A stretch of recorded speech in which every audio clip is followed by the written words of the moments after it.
Especial Beer, imported by Cervezas Mexicanas, White Plains, New York. Chilio here, and my friends at Carnes Motor Company started with a dream over a quarter century ago. I met Rob and Brian back when I still had hair, and they were working at a huge dealership in West Knoxville. But they told me back then they wanted to sell cars on their terms, and I wanted to do radio on my terms. Their terms, just like my terms, are ultimately your terms. In both cases, you're the winner. A Car Guru's National Award winner with a 5-star rating on all sites, just like our Vols. Everything about buying a car from Carnes Motor Company is no hassle. They specialize in high-quality pre-owned vehicles between the $5,000 to $25,000 range. And if you need to sell a car, they'll either buy your car or they'll help you sell it. Carnes Motor Company also has a top-notch service department. Therefore, every vehicle is rigorously inspected and serviced prior to delivery. So you're guaranteed to get a quality pre-owned vehicle every time. If you need a place for service, they've got you covered. Come be a part of the Carnes Motor Company family and tell them you heard about it from me. Online at carnesmotor.com. Oak Ridge Highway, 1 mile past the Carnes light. Carnes Motor Company. All right, here's the deal. I don't know if I have time to get to the Lumbo and be fair to them. So let's see. Laura just told me I have a dentist appointment today, and I'm not going to be able to do that. I'm totally fried. Bino, you think we're staying up too late on these post-game shows? Do I need to alter that? Because sometimes I wonder, what I'm doing to myself here and if it's worth it. What do you think? I come to you for friendly advice, Bino.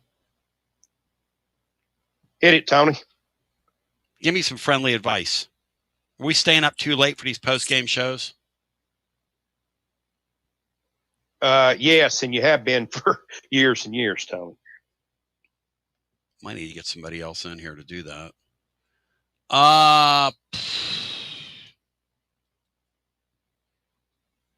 Lumbo, hang right there. You'll lead off our TLD Logistics Overdrive Overtime. The young man that Bino and I, we were in the presence of greatness Friday. His name's William Pattison. And I do mean the presence of greatness. You bow thy head when you say thy name. He's up next here at Fan Run Radio. We'll continue to talk about it over here in our little piece. Garza Law, Tennessee basketball overtime tonight as well. You're listening to FM 105.7 and AM 1340, WKGN Knoxville, and W289CU Knoxville. Fan Run Radio.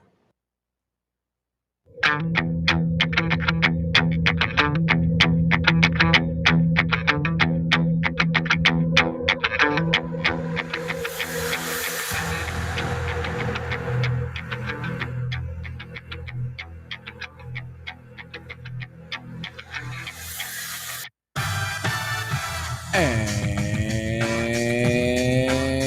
here we go, live from the White Claw Hard Seltzer Studios. It's the Playbook, presented by VIP Play. With Brett Hollander, Garrett Armbrust, and Jackson Freeman, I'm William Pattison. We appreciate you listening along with us on this Monday from Knoxville, Tennessee. And boy, do we have a lot to talk about over the next 2 hours. We'll talk about what went down inside Neyland Stadium on Saturday between Tennessee and Oklahoma.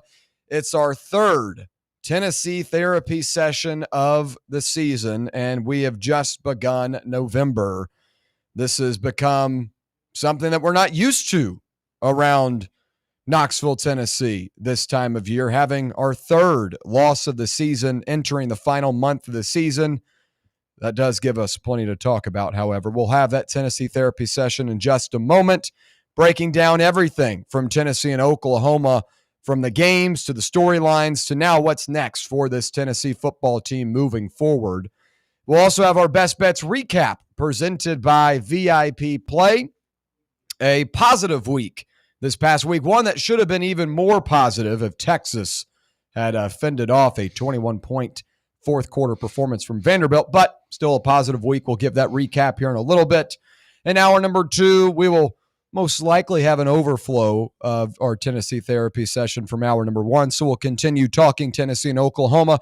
Also give our Week 10 takeaways from college football, as there was plenty of other action around the country. And then we'll also get ready for tonight's hoops game. Tennessee basketball is back, and it comes at a pretty good time considering what went down inside Neyland Stadium Saturday. We'll get you ready for Tennessee and Mercer as the Vols tip off the 2025-2026 campaign tonight inside Thompson Bowling Arena at Food City Center. And we'll wrap it up with our final thoughts. Let's welcome in the rest of the crew real quick before we get into the action. I also want to give a little shout out to what went down on Friday at Calhoun's on the River. I'll do that here in just a minute. Welcome in the rest of the crew, beginning with Brett. Brett, how are you? Doing okay. It was a tough weekend, a lot of aspects, but we're here. We'll talk through it and get ready for basketball season. I guess it's on to now. So tough weekend, but personally doing well. I did VR on Saturday night, so I was thankful for the fallback as well for the time change on that night. So, but yeah, doing well otherwise. So, but we'll talk it out. Yeah, well, we'll try our best to make of what went down on Saturday. Even some in the chat. Landon Kelly, right off the bat. Willie, please console me. I'm at a loss for words. I feel like many of us were walking out of Neyland Stadium Saturday. We'll try our best to find some of those words today. Garrett, how are you? I'm good. I guess we're in the second day of the recovery stage now. So the weather hasn't been the most exciting to help the recovery the past 2 days after watching that game. But we got basketball back on tonight. There was hoops on at 8 a.m. this morning to kick off the season. So always fun to watch some college basketball when your team has 3 losses already. Yeah. Jackson, how about you? Yeah, I'm hanging in there. An abysmal weekend of sports for me. The Dodgers won another World Series. Continue to ruin baseball. Both my favorite football teams lost in pretty heartbreaking fashion. So, yeah, but I'm still here, still kicking. That's part of the job. You know, you got to come in, win or lose. You've got to come in. We signed up for it. Signed up for a full 60 minutes. And today will be, I guess, we do 120. That's some Tua Tagovailoa math right there. Yeah. All right, real quick, I do want to say shout out to everyone that came out to Calhoun's on the River on Friday. What an awesome experience that was. Really lucked out with the weather. I know, you were just mentioning that a second ago, how dreary it is once again this week. But Friday was awesome. Really, really cool environment. Once again, thanks to all that showed up. And really successful day, I think, for Fan Run Radio, continuing to grow as a station. Tony Basilio does a great job from 11 to 1. Enjoyed getting to meet him after hearing his voice so many times as he is the show right before us here on Fan Run Radio. Really enjoyed meeting him and Bino. Great crew. They do a great job. Hats off to everyone here. Want to give a special shout out to Walker Smith as well, who was here manning the production side, making sure we were all good on the remote setting. Great job from everyone here on our crew, and then the drive followed up from 3 to 6. Really, really successful Friday. Thanks again to everyone that showed out for Fan Run Friday at Calhoun's on the River, and shout out to those at Calhoun's on the River for hosting us. Really, really enjoyed that. All right, let's get into it, folks. Tennessee therapy session, our third of the season, is number 14, Tennessee. Fell behind by 9 in the fourth quarter and rallied with a late score to cut the gap to 2 before dropping a 33-27 decision to number 18, Oklahoma, on Saturday night with a sellout crowd of 101,915 looking on at Neyland Stadium. The Volunteers now dropped to 6-3 on the season, 3-3 in SEC play, and donning their dark mode uniforms outgained the Sooners, who now improved to 7-2 and 3-2 in SEC play. 456-351 in total offense, but were hampered by 3 first-half turnovers, including 2 inside OU territory that ended scoring threats and then allowed for Oklahoma to tack on some points before the half and really kind of turn the tide of the game. Takeaways are this. First off, I thought the environment was great. And that was one of the keys I talked about on Saturday. If you're going to be inside Neyland Stadium, you've got to be with a great crowd. And I thought in the first half you saw that. It was a really good crowd first half. Obviously, Tennessee does an incredible job with the pregame stuff, the fireworks, the dark mode, all of that made it feel like a big game setting. And I had a couple of friends in town this weekend, made their first appearance in Neyland Stadium, and that's all they were talking about. Man, this is truly the mecca of college football. So I thought Tennessee brought that impact in the first half, but I feel like after what you witnessed in the first half, the second half crowd was a little bit on pins and needles. And, obviously the course of a game can change that vibe, can change that mood. But I thought at least for the setup of the game leading up to it, Tennessee did an incredible job. That's probably the best thing I'm going to say about this game, because I thought offensively you put together one of your most inconsistent performances of the season. I thought you did what I anticipated you would try to do, and that's stretch Oklahoma vertically and sideline to sideline. That's exactly what Ole Miss did, but you weren't able to connect on a couple of those deep throws, and I thought that's what kind of hampered Tennessee early in this one. Mike Matthews has one that he drops, kind of gets banged up on. Braylon Staley took a really brutal hit in the middle of the field. A couple of those plays go Tennessee's way. I feel like you're able to get more points on the board, but my big thing in the first half was you outgain Oklahoma 255 to 100, and you're down 6. That type of stuff cannot happen. Tennessee had an opportunity to blow this Oklahoma team out. I seriously mean that. You had an opportunity to win this game by double digits, but you had miscues that gave Oklahoma really, really good opportunities. Not only did our Mason Thomas come off the edge, make a hell of a play, but it was a fault of David Sanders just whiffing on that block. He's got a free shot at Joey Aguilar. They ended up taking it down the field for a touchdown. Hell of a play from a great player in our Mason Thomas, but that type of stuff can't happen, especially in opponent's territory. That was an opportunity to possibly go up 14-0, 10-0. That's a double-digit lead at home. You hope that Tennessee would be able to hold on to that. I thought, honestly, the most pivotal play of this game was the interception before halftime, because it's 13-10, and then you throw a duck down the field, and Oklahoma gets right back into field goal range, and their kicker has a future in the NFL with the way he played Saturday. I mean, I was shocked watching, that guy kick. And obviously the talk of the town is the shorts for him. But, that guy was nails. And Max Gilbert misses a field goal in the first half. And over the course of a game, that's going to be pivotal as well. But allowing them to get a free 3 points with like 20 seconds left in the first half, that was a really bad miscue. Second half, I thought you came out and Braylon Staley made a hell of a play, runs down the sideline, avoids a couple of tackles, gets a big-time touchdown. Then you've got some momentum. I thought the defense played well in the first half, a really, really strong performance from the defense. But you didn't play complimentary football, and the defense then started to let up in the second half. John Mateer gets a 3rd and 16 on the ground. That type of stuff cannot happen over a course of a game and game flow. And really, my big takeaway from this one is the same thing we've been talking about all season long. You can get mad about the defense. You can get mad about the offense. At the end of the day, Tennessee does not play complimentary football. Plain and simple.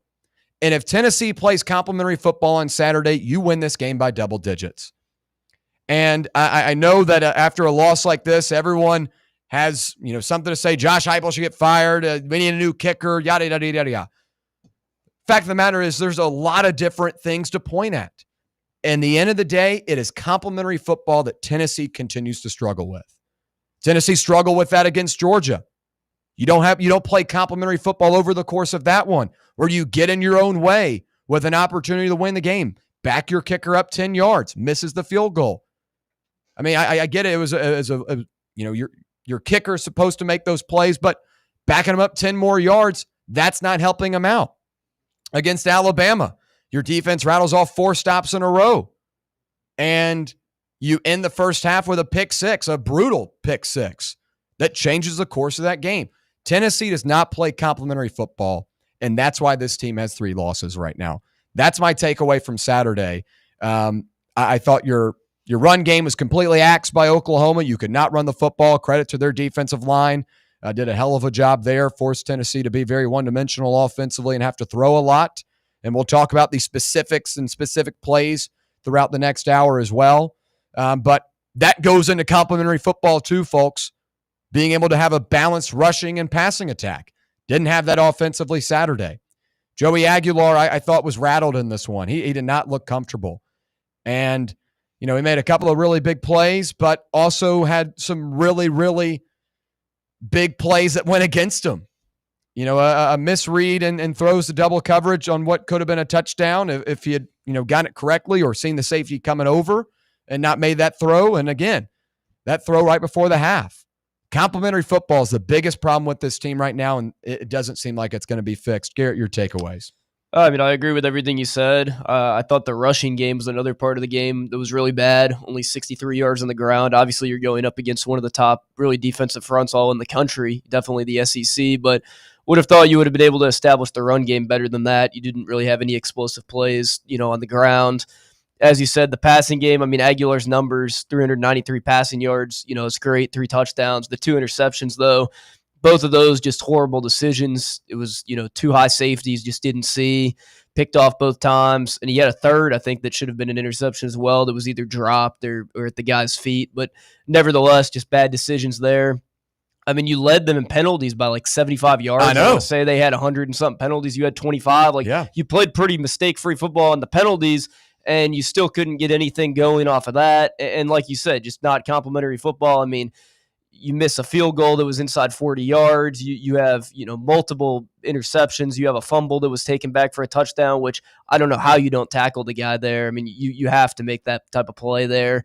It just types of swings of momentum that we've seen all this season. It seems like we haven't got one type of momentum that switched in Tennessee's direction. It felt like all the momentum was on Oklahoma, and then at the end there, you throw that touchdown to Matthews and you get within 2. Obviously, you still need something to happen, but it's like, all right, defense, 3 and out, let's go. And then, they just go for a massive, play on the first play on there. So I don't know. It's just frustrating. It happens, it seems, every single week. You just have mistakes that you can't have. Teams like this that have this many mistakes, frankly, don't deserve to make the playoffs. And if you make the playoffs with this many mistakes, you're going to lose in the first round. This is a decent team, but it's not an elite team by any means. Brett, what about you?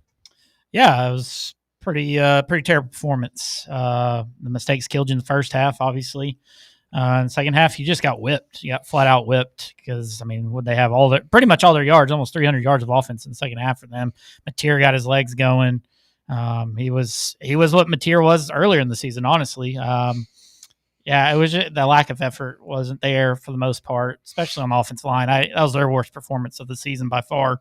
I realized they have a good D-line, and they were missing 2 of their better players. Were sitting on the sideline. Our Mason Thomas got hurt, and you let that local kid just wreak havoc on you. And Heineke, who you spoke about, was unbelievable on Saturday. He was all over the field, wreaking havoc, and it was just you couldn't fix your mistakes. And Heupel had some questionable clock management issues. Whether or not he should have kicked it deep or gone for the onside kick was something talked about on VR a little bit. So yeah, it was just all around. It's just tough. And knowing your season's pretty much over, or it is over for me. It's sad to see it go down like that on Saturday. Jackson, what about you?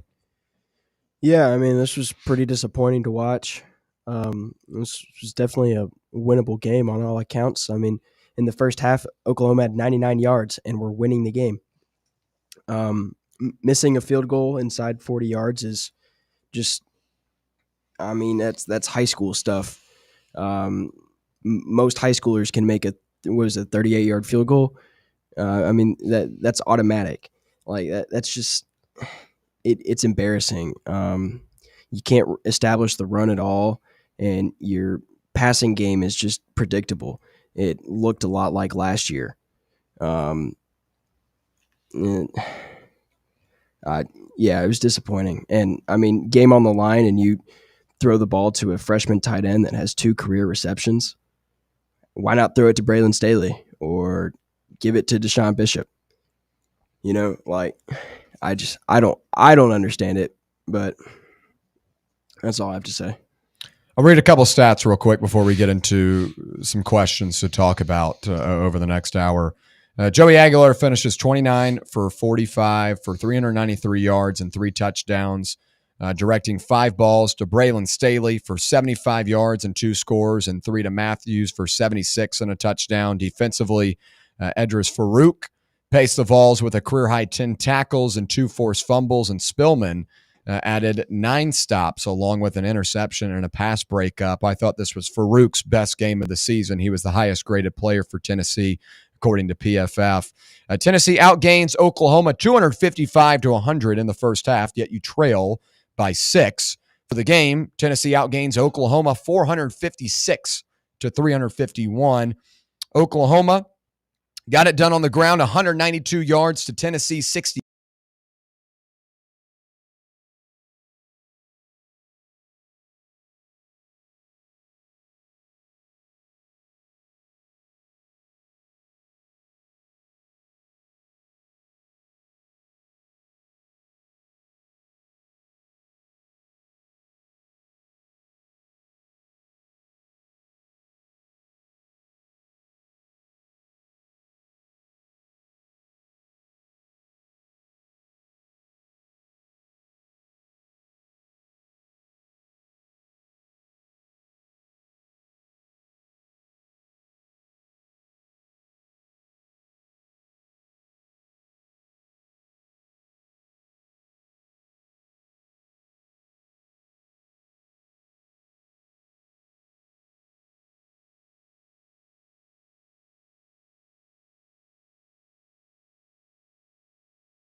or too small. Let us help you make these critical decisions that could affect the rest of your life.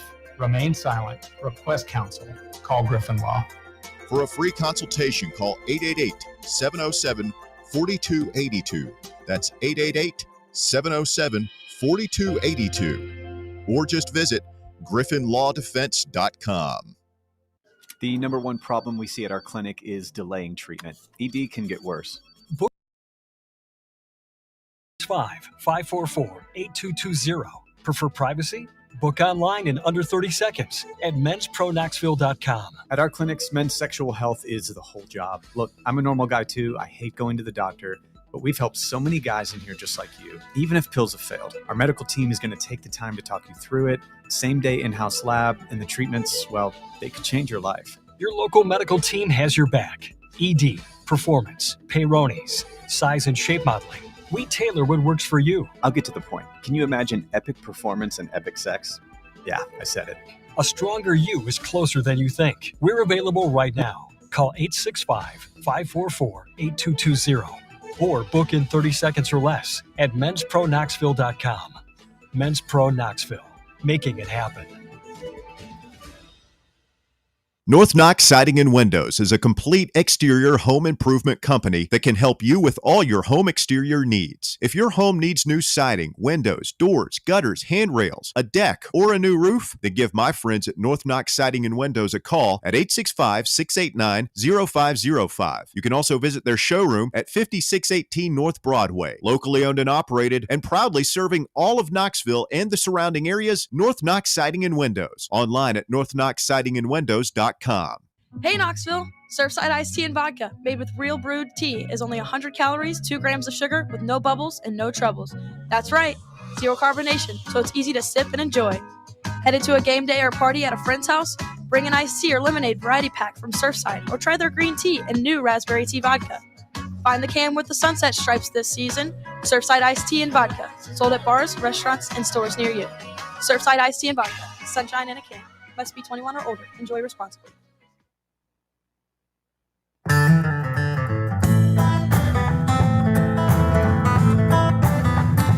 All right, back here on the Playbook presented by VIP Play. We appreciate everyone's cooperation real quick. Had a little bit of a delay on the stream. I guess we're performing like the Tennessee offense in the first half of the show as well. All right, we're back up and rolling.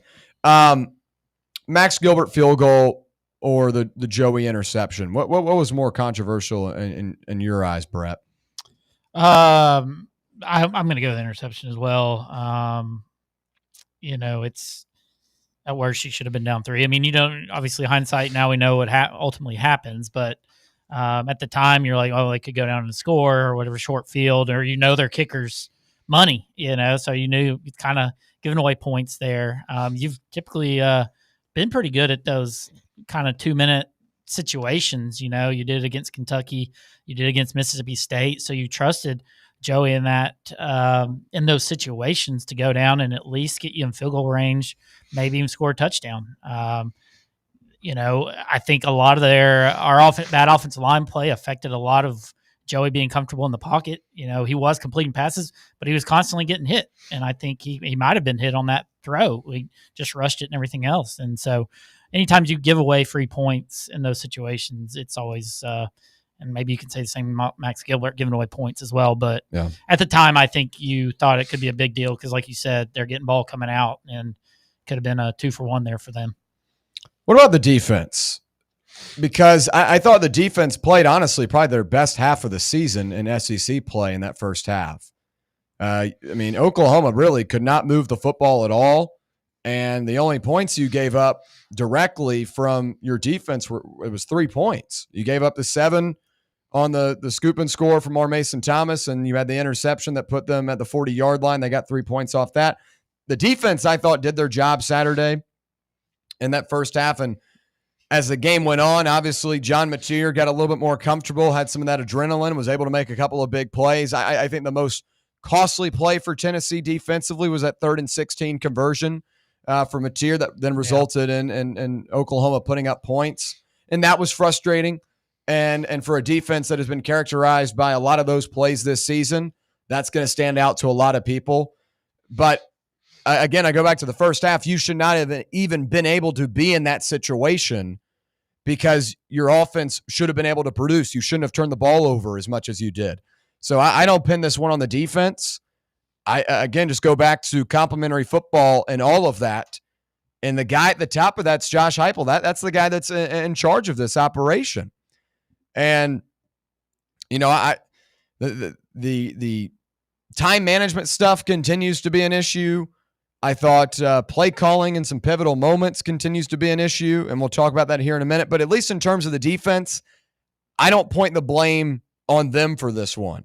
I thought you made the correct stops in the first half. You got a pretty pivotal turnover late in this one too. I don't know what Oklahoma was doing throwing it with 4 minutes to go, but Edwin Spillman makes a good interception. You at least give this team life. But even on that final possession, I don't want to talk about the offense when we're talking about the defense here, but on that final possession, I thought everyone was a little bit slow. Like, let's go. You got a 2-minute timeout. That's what's gonna. I was like, if Tennessee wants to have a chance to win this game, you've got to get in the end zone with about 2:15 left. And I were you watching on the TV, correct? Yeah. What was the reasoning for Joey Aguilar running out of bounds? Did he not run out of bounds? Yeah, I think I might have been driving over to the station when that was kind of going down. They were trying to explain it on the radio, but I don't know why the clock kept running. Did he get pushed out? I think that's what they said he did. Even though he was clearly making the run for the sideline there. So I didn't really hear the reasoning behind why the clock would keep running in that situation. Again, I hate to bring up the offense here, but the Tennessee defense. We'll focus on that for a second. Tennessee defense, Garrett. Did you think they did their part? Yeah, I mean, the defense played good enough to win the football game. Yeah. I mean, Oklahoma's points were coming off of your errors. They rushed the ball probably better than I didn't think Xavier Robinson would go for 115 rushing yards. I mean, I really didn't think Mateer played that special. I mean, he played good. I mean, he had a couple of explosive plays, but other than the big run that he had, he didn't really run the ball like that effectively. And he didn't throw for a touchdown. He had an interception. I didn't think he was he wasn't like a Heisman type quarterback out there. I mean, we've played much better quarterbacks this year. I thought Taylor Green was better. Ty Simpson was better. I thought he was fine, but I don't know. Your defense definitely played good enough to win this game. And the 33 points that they scored were not because their offense scored 4 touchdowns. It was because your offense gave them 3 points. Yeah, I would agree with that as well. I mean, now the run game for Oklahoma has kind of been abandoned throughout the year. The fact that they go for 192 and Xavier Robinson has a hell of a night obviously was not great. He's not even their main running. I mean, he wasn't. Yeah, the game, Jaden Ott, they don't even give the ball to. There him was even anymore. another guy too. Right? Yeah, Troy Blaylock. Yeah, he only had 1 carry. I mean, this says this guy's only got 300 yards on the season. I'd say, 116 against us. What he had probably. 40. He had 45 on that one run. Right. So it's a little bit inflated, but still, Tennessee defense. Yeah, for you. you ran. I think the offense ran like 50 something plays in the first half. And to be trailing, that's what Herbie and Fowler kept talking about. They were getting worn out on the defense, and things like that. It's just crazy the way that game unfolded.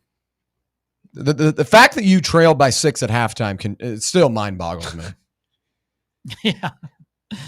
And that guy, who knew? We didn't even mention their I didn't know who that guy was. I mean, he just was bombing those things. Apparently, he's been really good this year.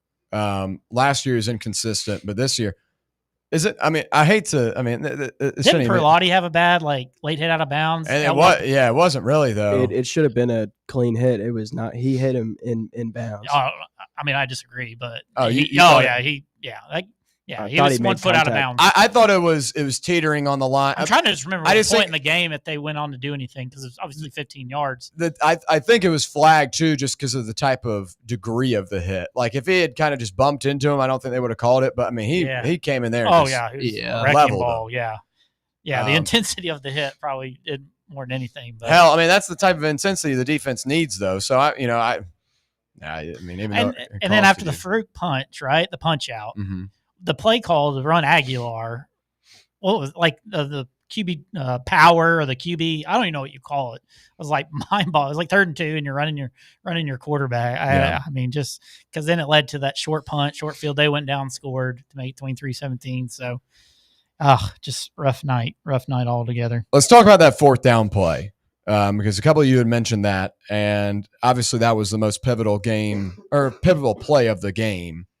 Tennessee obviously down double digits in that moment with about 8 minutes left to go. If you're going to get a touchdown and still, be able to have some life in this game, you had to get that one. I've got two ways to look at it. The first side, and this will be the negative side. The first side of it, why on every critical down over the last 2 weeks are we throwing to tight ends when you've got Braylon Staley, Mike Matthews, and Chris Brazzell who have been incredible throughout the season? I mean, you had the Miles Kitselman throw to Miles Kitselman in that Alabama game that results in a 99-yard pick six. I mean, Kitselman's a good tight end, but the best tight end in this game was Ethan Davis. Yeah. Like, if you're going to throw the tight end, at least throw Davis out Wasn't there. even in the field, I don't think. No, it was right behind Heupel. Yeah.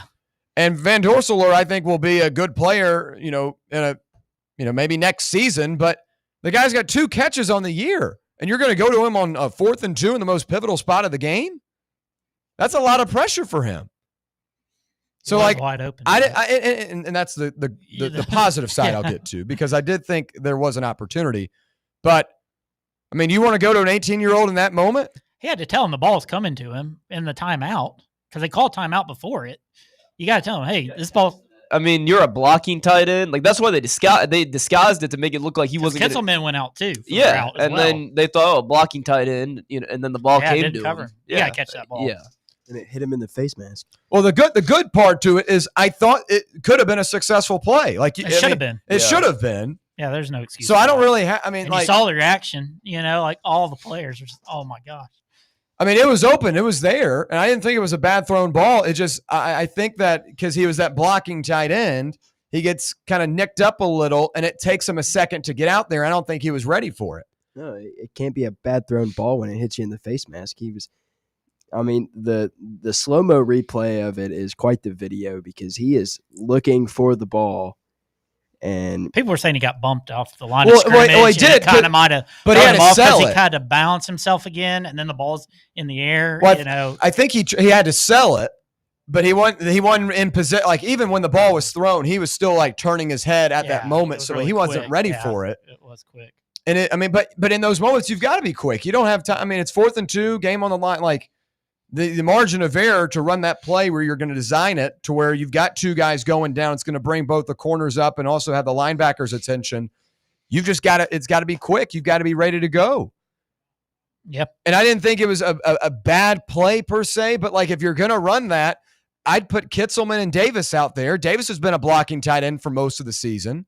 Mm-hmm. I mean, Davis was incredible. I mean, like, I hate it because, like, he's been a guy that's been pretty quiet. Obviously, last week he had a touchdown against Kentucky, but he's been a pretty quiet player for this team. And he had a really impressive showing Saturday. And that should have been one of the positive things we talk about today. Mm-hmm. But the 4th down play I didn't think was bad again, but it's the execution. And what drives me nuts is that every game we have the same issue. Like, Josh Heupel's opening statement of the last 3 losses are the same damn thing every time. Really disappointed in the outcome of the game. We just didn't execute. Well, how many times is it going to be we didn't execute? How many times is Tennessee going to continue to be bad in complimentary football? How many times is Tennessee going to be bad in the moments that define a game? Tennessee is 0-3 in games this year when you've been forced up against the wall to make a play. Maybe 1-4, maybe 1-3. I'll give them the Mississippi State. And the game one. doesn't come down to just one play, and it doesn't. But like in the moment, and it doesn't. But over the course of the game, then you got it within 2. You did come back, and cut it within 2. And then you decide not to tackle again on the long 43-yard run because you could have had an opportunity there too to make a stop. Important though to score before the 2 minutes, because if you would have given that play up, you still had your 3 timeouts, hold them to a field goal, and then you could go down and score still. But once they score a touchdown, the game was over. Yep. It's just over a course of a game. You can there are moments from every loss this season that just continue to build up. It's like you're watching watching a movie or reading a book of how Tennessee's about to lose the game. And it's like, all right, in the first chapter, you see like something that goes wrong, and then the second, like, it just continues to build. It's like one thing builds on another.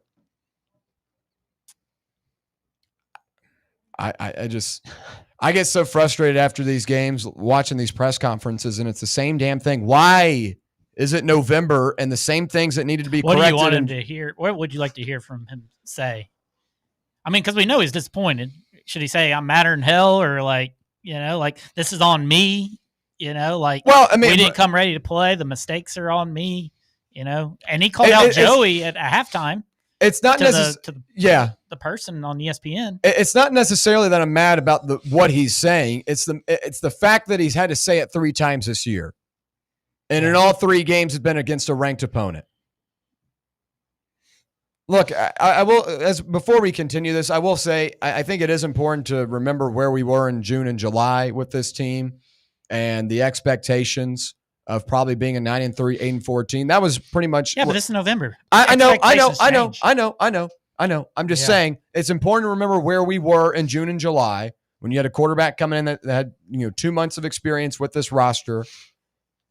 But I think once you saw how this team can play and went up against a Georgia, who's a top 5 team in the country right now, and we're a field goal away, then your opinion changes and the expectations change.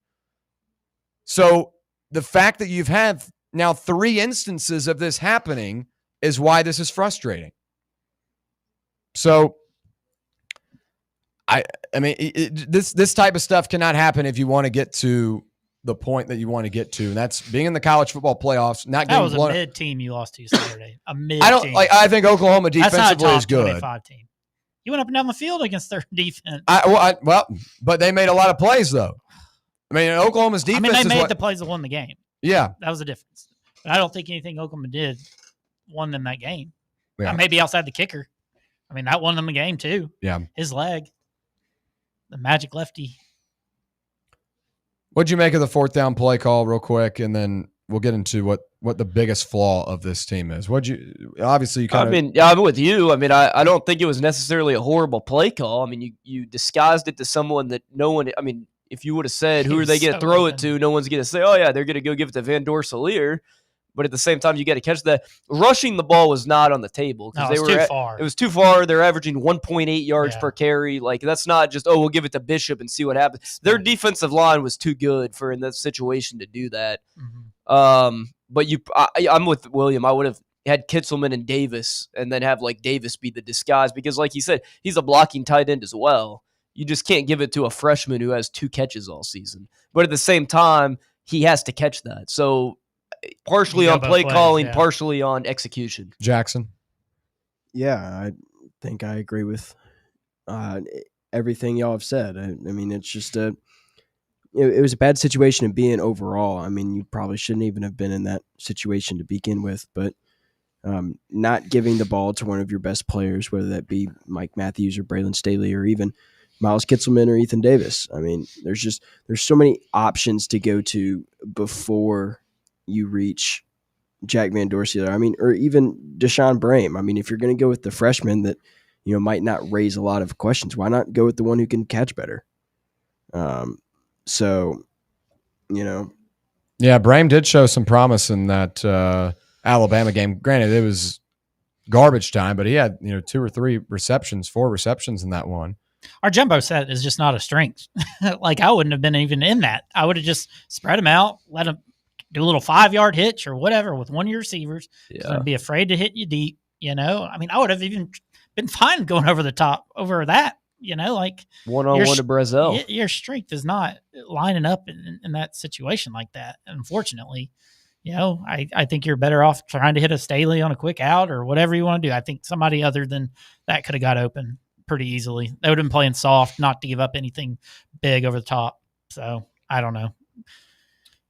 Tennessee's biggest flaw right now is they cannot get out of their own way. And that is what a college football playoff fringe team looks like. That's what a 3-loss SEC team looks like. You can beat the teams that you just have a better roster than, you recruit better than, and have better players than. But when you go up against the ones that are on your level, that recruit on your level, an Oklahoma, a Georgia and Alabama recruit at a higher level, I would say. But Oklahoma and Tennessee, I'd say, are right around the same measuring stick there. In order to win those type of games, You've got to be better executing. You've got to be better playing complementary football. It's the same things over and over again. The biggest flaw is what we've seen from week 3 on. And really, you could say since week 1. When Syracuse came in there and gashed you at the line of scrimmage in the second half. Our defense wasn't good. And we kind of did foreshadowing, right? But I think the Georgia game, though, you saw that you are right there. Were there as many self-inflicting wounds in the Georgia game? Like but costly things? I'd say in the pivotal moments, though, yes. Because I felt like Georgia game was more on like Heupel and not taking advantage of some of the stuff. Like we had some like false starts, which people claim cost you on the kick. You obviously missed the kick, but like I don't remember like costly turnovers. Well, I'd say costly complimentary football is what I argue. Let us up. Yeah. Because you're up 32-30? Was it 35-30, 32-30? But you got points. 35-30. You did, but you stalled out and didn't move the ball. Like you had the opportunity to go punch it in and end the game, honestly. Yeah.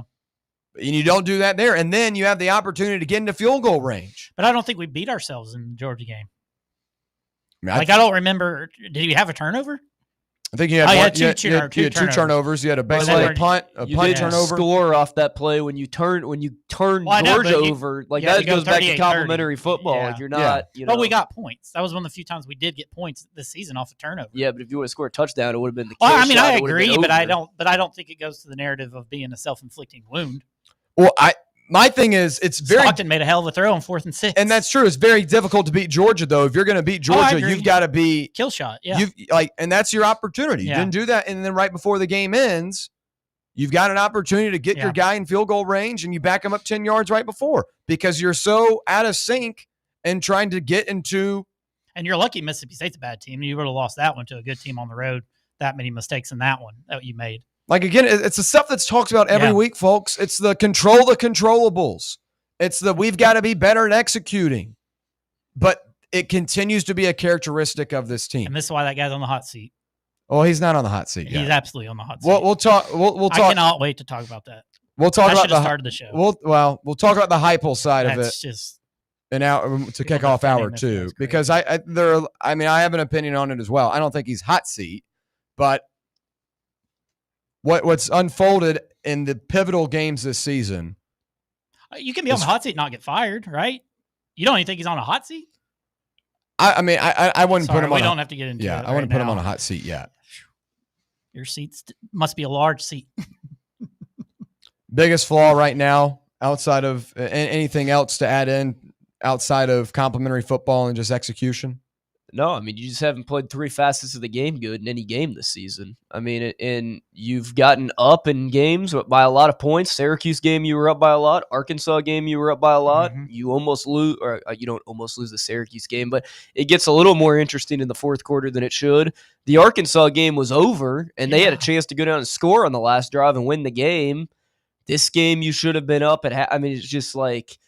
At some point, you have to just drop your whats and just go and score. I think this team plays way too safe sometimes is something that I see. Yeah, and Saturday I felt like we would try to play tempo, and everyone out of the tempo was a run. And we were having like 16, I think John said it today, like 22 first downs, and then 16 of them were immediately runs. And we weren't running the ball with any success. Like we didn't even try and throw the ball, So there's many areas you can point to that's been a struggle this season for this team. Offensive line was bad on Saturday. It's just always something. Yeah. YouTube chat says biggest flaw coaching. Heupel only excelled when they were running the gimmick offense. When it comes to actual coaching, he's not the guy. Did I type that? Huh? Did I type that? Tennessee has always made mid players and mid teams look like championship material. Always. Coming from the YouTube chat. When we come back, we'll have our best bets recap presented by VIP Play. We'll continue to talk about Tennessee and Oklahoma, this time spurning the conversation to the storyline stemming from this one in particular. Is Josh Heupel the guy for Tennessee moving forward? We'll break it down when we return right here on the Playbook, presented by VIP Play on Fan Run Radio.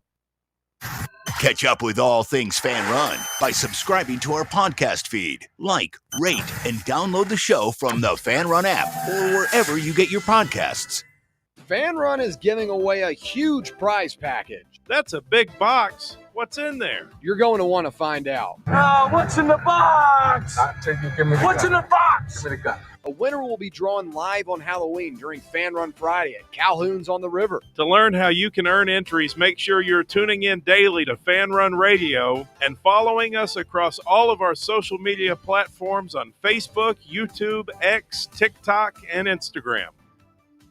Your smile says it all, so make sure it's saying the right thing. At Knoxville Smiles, we believe healthy teeth mean happy lives. Whether it's a routine cleaning, whitening for that big event, or fixing a nagging toothache, our gentle team is here for you. With flexible hours, family-friendly care, and the latest technology, Knoxville Smiles makes every visit stress-free. Don't wait another day to love your smile. Call Knoxville Smiles today at 865-539-1776 or book online at knoxvillesmiles.com. Smile brighter with Knoxville Smiles.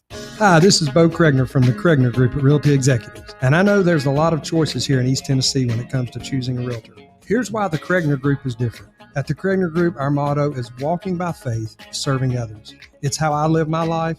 It's how I run my business. Here at the Kregner Group, we're committed to doing real estate the right way. Faith, honesty, integrity. The Kregner Group. Call me anytime at 865-742-1035 or visit my website at boknowshouses.com. Got a problem tree looming over your home? Call ECR Total Landscapes. Whether it's trimming, removal, or storm cleanup, our certified pros get the job done safely and efficiently. We're licensed, insured, and ready 24/7 for emergency calls. Big or small, we cut them all. ECR Total Landscapes.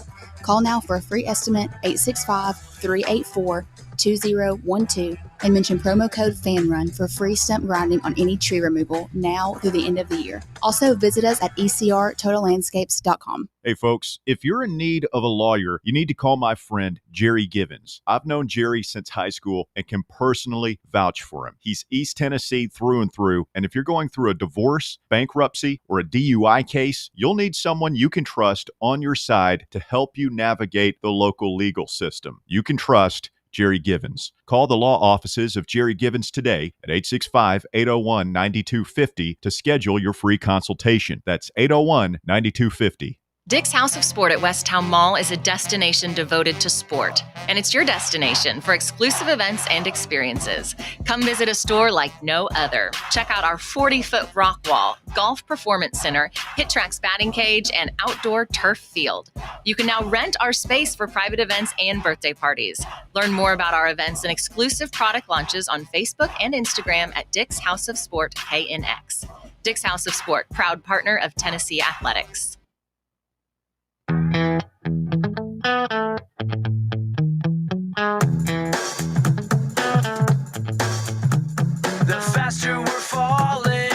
All right, Best Bets recap presented by VIP Play for Week 10 of college football. A winning Saturday, always a good way to have a weekend outside of Tennessee losing. We'll do our recap. These picks were given live at Calhoun's on the River, so maybe some of you fans out there got to tag along with us. Kick things off with a 2-unit play on Texas -3. Got a little greedy. Took the 105 or -3 at 105. Could have just taken the 2.5 at 120 or 115.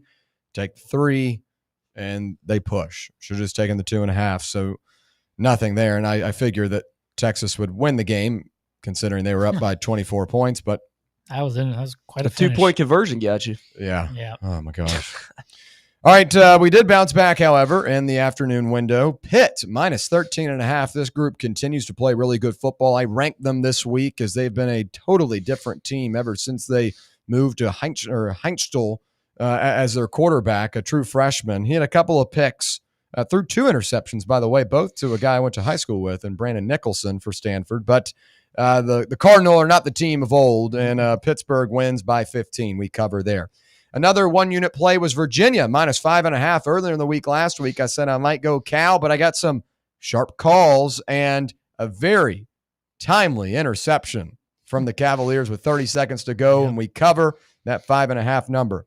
2-unit play, Tennessee, -2.5. It did not fall into the criteria as a system play for a ranked versus ranked matchup, but I just figured that Tennessee, who has beaten every team that's coming to Neyland Stadium since 2022 outside of Georgia, if they were going to win the game, they'd probably win by more than 2.5 points. So I said, let's still roll with it.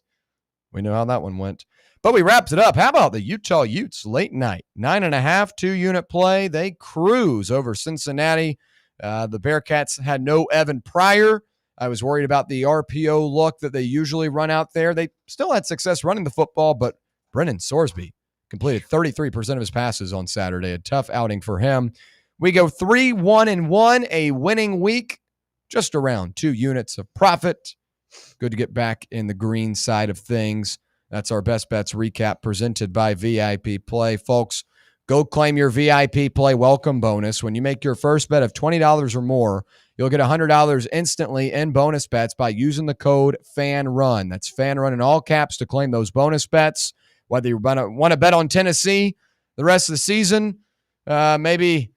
I mean, I don't even. Yeah, I probably should just start leaving that out now. Yeah.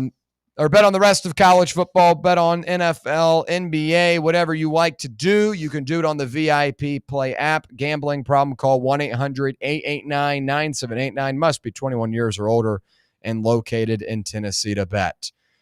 We come back in hour number 2. Oh, I guess I owe you an apology. Yeah. Oh, yes. I forgot. Thank you for reminding me. You're a wolf pack. So last week I said I was leaning North Carolina State, plus the 5.5 at home, and Brett was like, "Oh my gosh, no!" I thought you were gonna call me out on Friday for sure. Honestly, you kind of talked me out of it, so you owe me a unit now. Yeah. Georgia Tech falls on the road. And we talked about Florida, I think, a little bit there, too. Yeah, and that one, if Gunnar Stockton runs that in, we don't cover. That's true. I thought Florida looked the part. I mean, honestly, if you bet on that game, you deserved for Gunnar Stockton not to run in there because J. Michael Sturdivant had what I thought was a completed catch. They ruled it incomplete. So Gators keep it close. I figured they would. I just didn't have the balls to do it. Didn't want to bet on it. But they're still a talented team. Dallas Wilson out for the season though. Going to help Tennessee when we travel there, but doesn't even matter. Doesn't even matter at this point. I guess we're just playing for pride. All right, when we come back, hour number 2, we'll talk about Josh Heupel.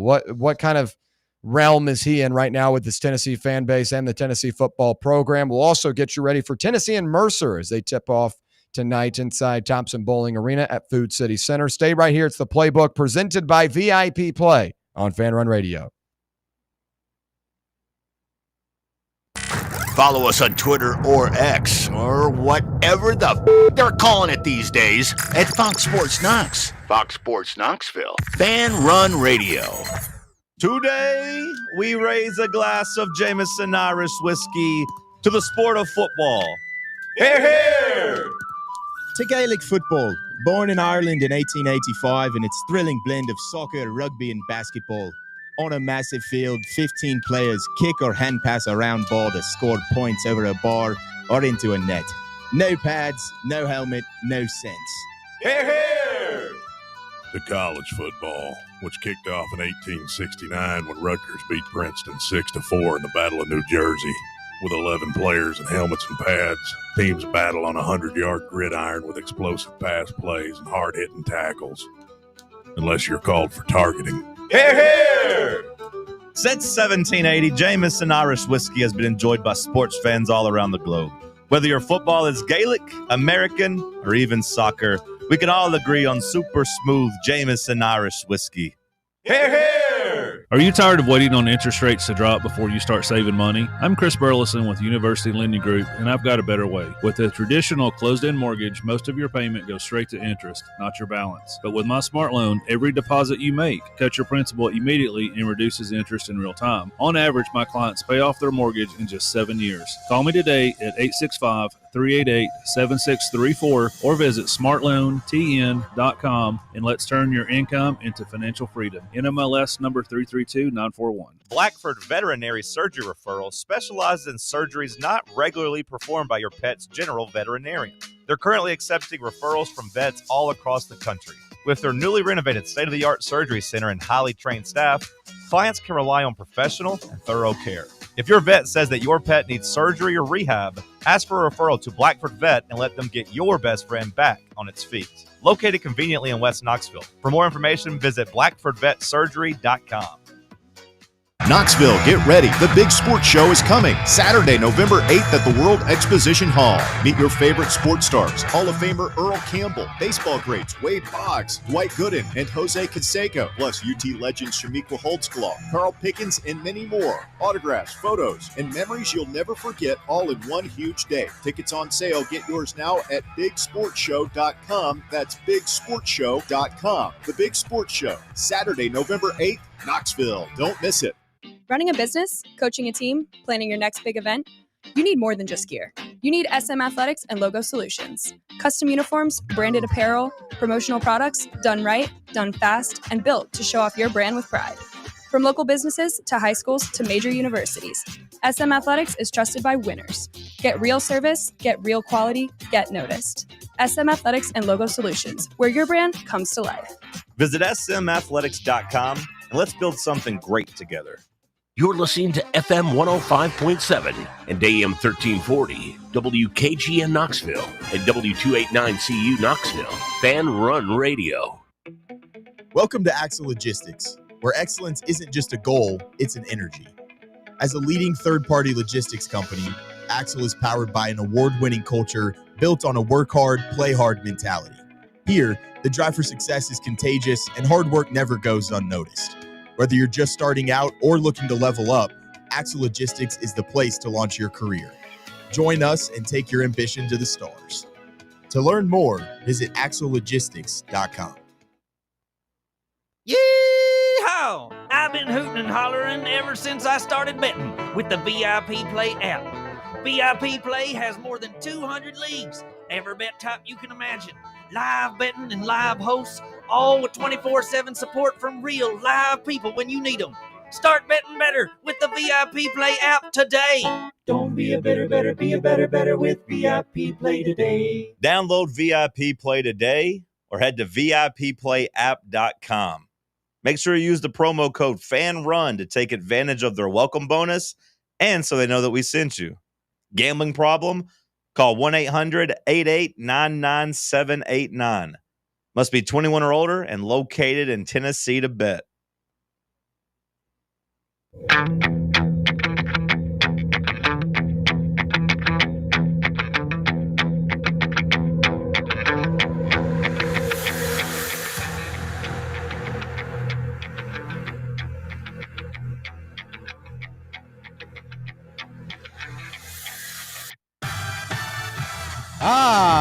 Here we go.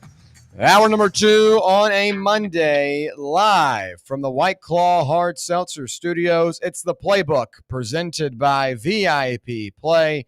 Brett Hollander, Garrett Armbrust, and Jackson Freeman joining you. I'm William Pattison. Great stuff in hour number 1. We'll continue it here in hour number 2 as we track along our Tennessee therapy session following the Volunteers' loss to the Sooners on Saturday. We'll now get into those Josh Heupel storylines that stem from Saturday's loss. We'll also, if we have time, talk about the rest of Week 10 in college football, talk about the notable wins and losses around the country. Also, we'll get you ready for Tennessee basketball that kicks off tonight, or tips off, I should say, from Thompson Bowling Arena at Food City Center. The Mercer basketball team comes into town. What are the Mercer Bears? What are they? Bears, yep. Yeah, the Mercer Bears come into town to take on the Volunteers. Nate Ament, Jacoby Gillespie and company looking to get their season started off the right way. We'll tell you the Ken Palm breakdown and what to watch for in that one a little bit later on. All right, let's continue our Tennessee therapy session, however, and now we'll get into some of the juicier topics of this Tennessee football team. Josh Heupel. A lot of people right now on Twitter and, on the airwaves are frustrated about Josh Heupel. And some people starting to call for his job, saying that he's not the right guy to lead Tennessee football to a national championship level stage. And here's where I stand right now with Josh Heupel and company. Once again, I think it is important to remember what you thought of this team preseason. June and July, You were talking about this team having a lot of question marks. Offensively, you were worried about the wide receiver room. You were worried about the running back room. You didn't know what you were going to have at quarterback. You felt like the defense was going to be the strong suit of this team once again. Now, obviously, as the season has trekked along, we've changed those opinions. But at the beginning of the season, I said this was a 9-3 team, 8-4 team. But I said 9-3 with wins over Oklahoma, but losses to Georgia, Alabama, Florida. That was what I thought at the beginning of the season. But as things start to unfold, you get to learn more about this team. And I think after week 3, when you took Georgia down to the wire, everyone's opinion started to change about this group. Oh, we only lose by 3 to Georgia? The standard of college football over the last couple of years, the best team in the SEC over the last 2 years?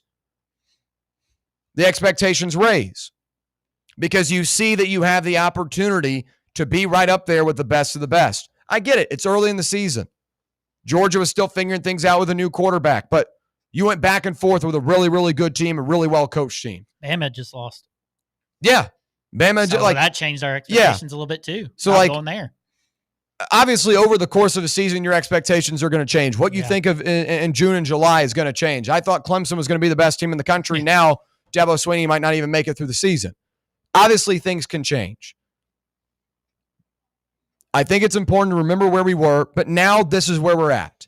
We're in November, and your 3 losses this season have been to top 25 teams. 2 of them have been in your own building, and you've had opportunities to win every single one of them. But you've continued to get in your own way. You've continued to play really, really mind-numbing, bad, complimentary football. You've continued to not execute in critical situations. You've continued to not control the controllables in key situations. And right now, I don't think Josh Heupel should be on the hot seat. I don't think he should be fired because he has brought this Tennessee football team back to life. He has revived this program. But so did Mark Richt at Georgia. And if you're going to get to that next level, from what I have seen through 5 years, I don't know if Heupel's the guy that gets you to the national championship level, the national championship stage. It depends on what your long-term goals are for this team and this program. I feel like everyone wants to be a winner and everyone wants to be a national championship team. I think Josh Heupel has given you the opportunity to be in the mix for that, but I don't think he's the guy that wins you one. I feel like if I had to compare another SEC program that was kind of down in the depths for a little bit, that got revived by a coach that was successful for multiple seasons and kept their team involved, it was Mark Richt at Georgia. And Georgia said we had to move on. And they ended up hiring Kirby Smart. And Kirby Smart has now elevated this team to a national championship level. But they also fired him, Mark Richt. I know. And he was winning 9-10 games. I know. And I'm saying they moved on from him. Yeah. Tennessee's not going to fire Josh Heupel anytime soon. I don't think he will not be fired this year. I would be surprised if he's fired after next year. But it depends on what your expectations are from this team and this program. And if your expectations are to be at a national championship level and be one of the top teams in the country, I think Heupel started to recruit at that level, and maybe we need to give him a chance to have those guys come in. Faison Brandon, Gabriel Osenda, Tristan Keys, guys like that. But I'm in the boat right now from what I've seen through 5 years is he's not a guy that can get a big win on the road. And right now, his team continues to be inconsistent. You have a really strong defense one year, and the offense isn't very good at all. You have a top-tier offense in the country, but your defense can't get stops. You're speaking like a guy on the hot seat right now. But you're talking about coaching. But what I'm saying is he is still, like, I'm being critical because he is getting you 9 to 10 wins. And anywhere else in the country, that's a success.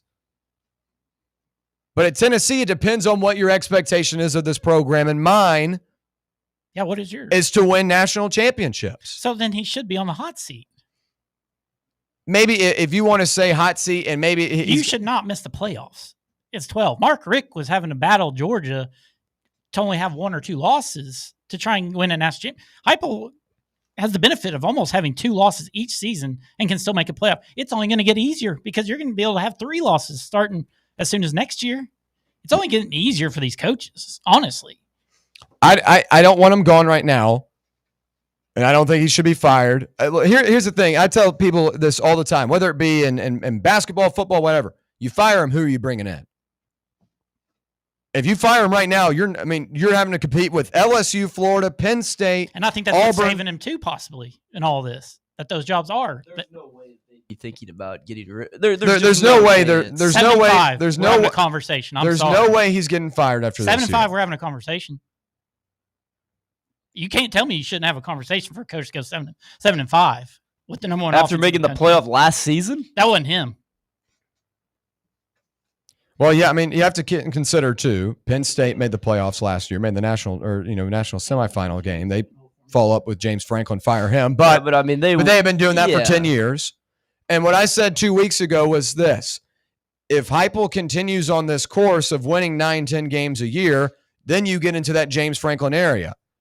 I think you have to give him a chance to bring in this upcoming recruiting class, where this is going to be the best recruiting class Tennessee has had since like 2015. Yeah.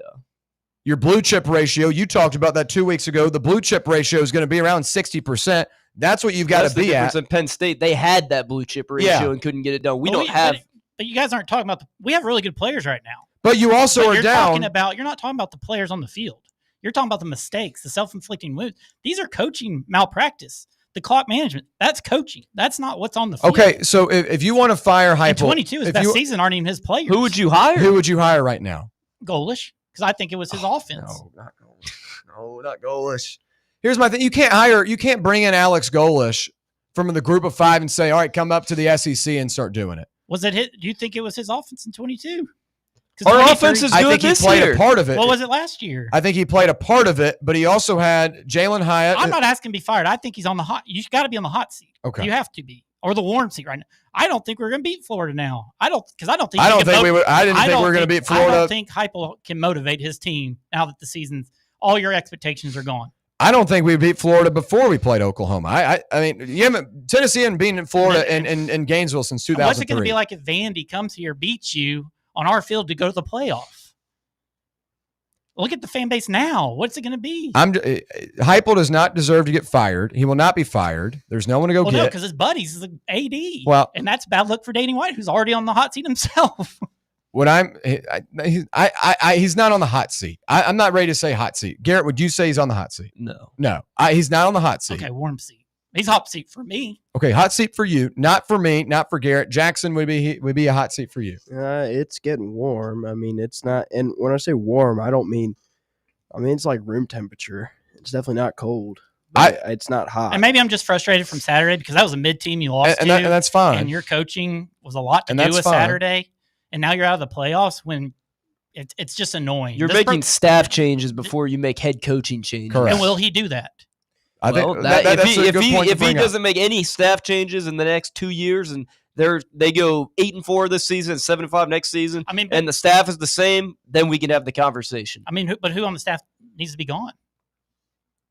Well, in my thing, it's tough to fire Banks because Banks was one of the reasons he got to play. Banks just had a great group last year. Now Halsey's had your offer. I don't even think he has anything to do with anything. But the thing for me, again, I think Heupel has brought Tennessee back as a program. All of this is happening. We're having these conversations now. We're frustrated following a loss to Oklahoma because he has set that standard. And I think he deserves a lot of credit for that. And I'm in no way, shape, or form saying that he should be on the hot seat or should be fired anytime soon. I mean, just like we looked at the Georgia as we should have won, we should have lost to Mississippi State. Okay, yes, and that's fine. Maybe Arkansas. I mean, you can go both ways. And again, the point I'm making is that I think he is a good coach, but I don't think he's a championship level coach. And that's why I'm saying I will give him this Faison Brandon era, and I'll give him this recruiting class. At least 2 years, right? Yeah. I think he just put you in the college football playoff last year. Now, whether you want to say, well, it expanded to 12 teams, so that's why he made it. Why I made it. I mean, but you can say that. But same thing. That's the reason why Ryan Day made it. Okay, but there are also 124 other schools in the country that didn't make it last year, and you were one of the 12 best. I don't know. And I don't know what that's his the type excuse of is standard that Tennessee expects, What correct? is his excuse this year? Yeah, but you have Butch Jones and Jeremy Pruitt for the years, but I mean, we didn't do anything in the Butch Jones era. We did nothing So in you're the just giving Pruitt. the benefit of the doubt now. Well, but he Or turned 5 years. he turned a losing program into a very winning program. I agree, but aren't we past that? But there's 3 active head coaches in college football right now that have a national championship. So it's not like you can just go out there and be like, oh, we're going to go get this elite head. I mean, there's a chance you could go out and make a head coaching change and bring in someone worse than what we've had. There's no one. This cycle is not happening. He's got 2 years of insurance right now. Good Lord. I mean, if you go 7-5 this year, obviously that's a disappointing year. But again, you brought in a guy from, App State 2 months before the season began. He had a very tumultuous offseason. Who's been significantly better than your 5-star. I mean, okay. Yeah. I mean, So but again, I go back. I think the blue chip ratio is a really big part of this. Right now, the defense is struggling, but you're missing a first round pick You have one out there. and Jeremiah McCoy. you have one out there. And you're missing your second best corner in Ricky Gibson, who would be an all SEC level player.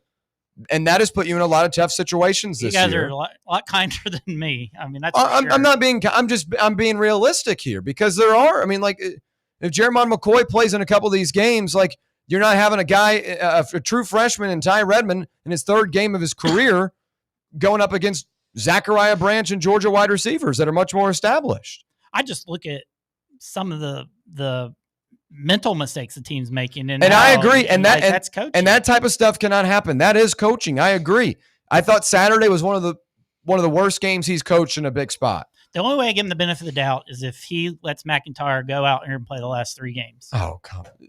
Because what's the point in having McIntyre on the team if you're just going to bring somebody in? Why don't you see what McIntyre's got these last 3 games that mean absolutely nothing? Let him play the ball. McIntyre? Yes. What is Aguilar doesn't have another year here? Merklinger's QB2.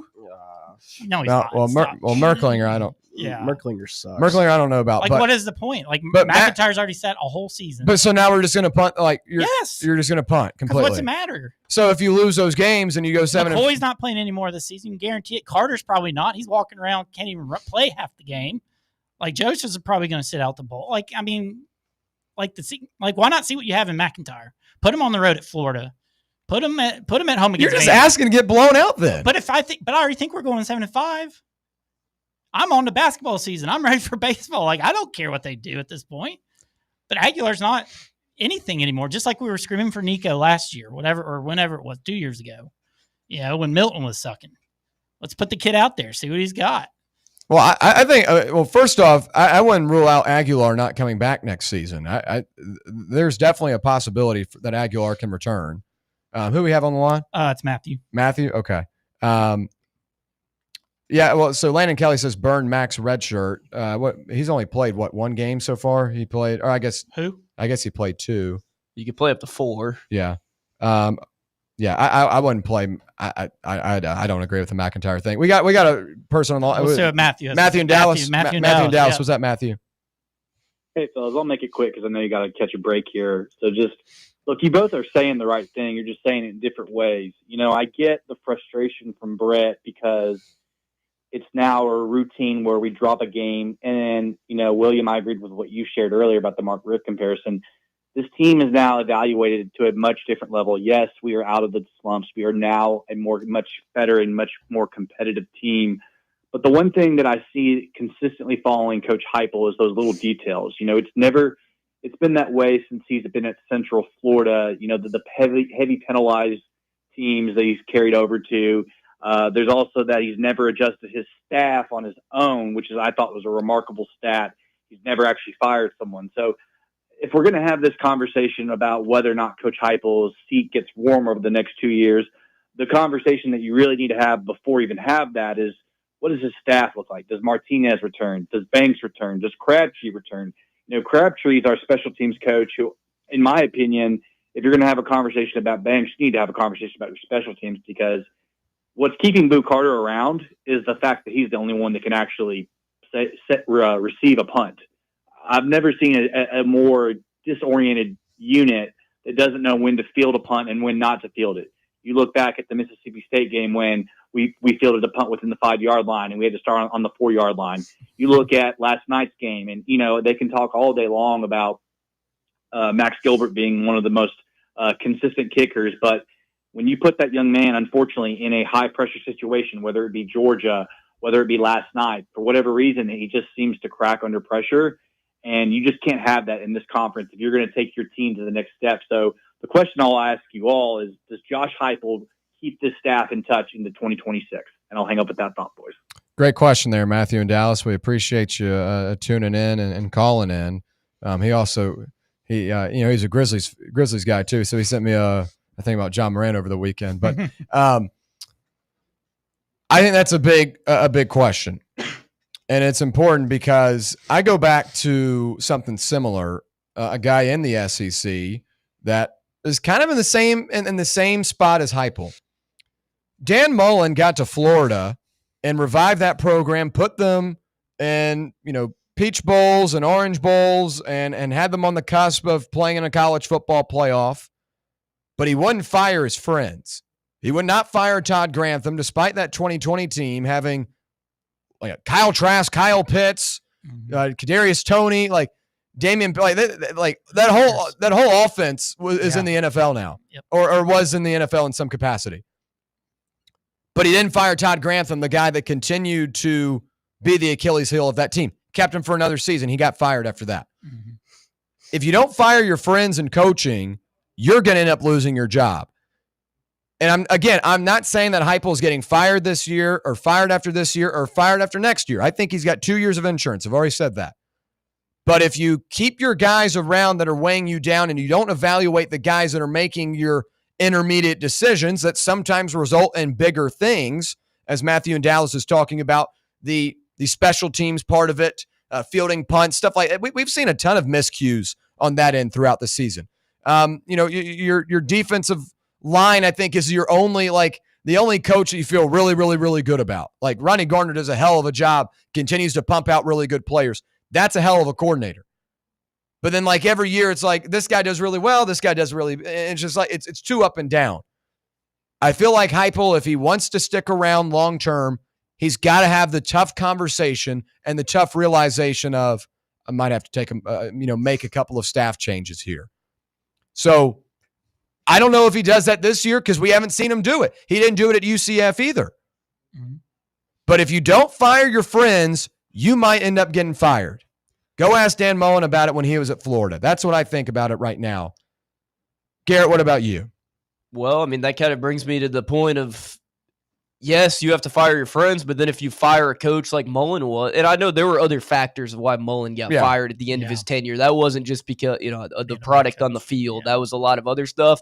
But then they hired a football coach that regressed their program down, and now they're looking for the big home run hire that gets them back to national relevance, which they haven't been in a handful of years. Really haven't been since the COVID year when they had the shoe incident. So, I don't know. The special teams, you kind of got unlucky there. You had Eckler leave for Nebraska, after last season. He'd been here the past, 4 seasons since Heupel came here in 21. He was very animated on the sidelines. Guys clearly like playing for him. But, yeah, there's going to be some tough conversations that you have to have over the offseason. Like we said, Banks, he had a great defense last year. Obviously, the defense this year in a lot of situations has sucked. But when you have, your top 2 corners out, I know Colton Hood's played very good. Yeah. And then you've had Carter's been injured, recently. So I don't know. It just, a lot of unlucky dominoes have also come into play this season. Brett, your answer.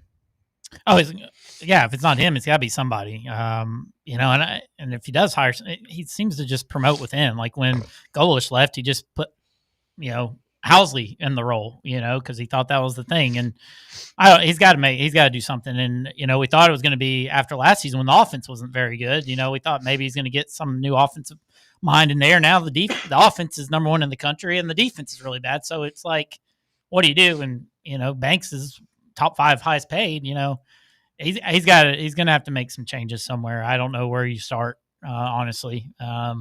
Could go probably a number of different ways, but it is weird, the special teams. I'll never understand why we're calling fair catch when the ball is landing at the 10-yard line. Go and try and make a play, or something. So I don't know. It's frustrating. Jackson, what about you? Yeah, I really think you need an outside voice in this offense. Someone who has no prior connection to this Heupel system or the Art Briles system, whatever you want to call it. You need someone to breathe a breath of fresh, like pro style life into, just to switch it up a little bit. I mean, because while it's working this year because you have a guy that can connect on the deep shots, it still feels very stale. The offense feels very predictable at times. If you get a run and then a screen and then a run again and the drive's over and you punt. It's or they force the ball deep and it gets picked off or it's incomplete. You need someone to breathe a breath of fresh air.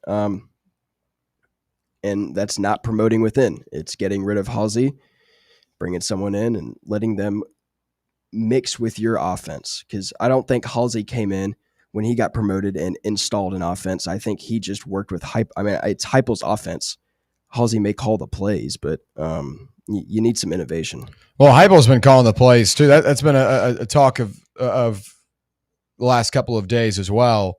Should Heupel just give up calling the plays and focus on the game management stuff? Because a lot of people are upset about the time management and kind of the intermediate stuff is having the task of calling the plays offensively, factoring into that as well. I think that's an interesting point to think about. I think I would push back. It seems like more of an OC right now than he does a head coach. I think he's just an elite offensive coordinator that unfortunately is a head coach right now. And all of the responsibilities as a head coach are too much for him. Because was he more of a head coach in 22 when goal? Because I still think Goal was calling plays. See,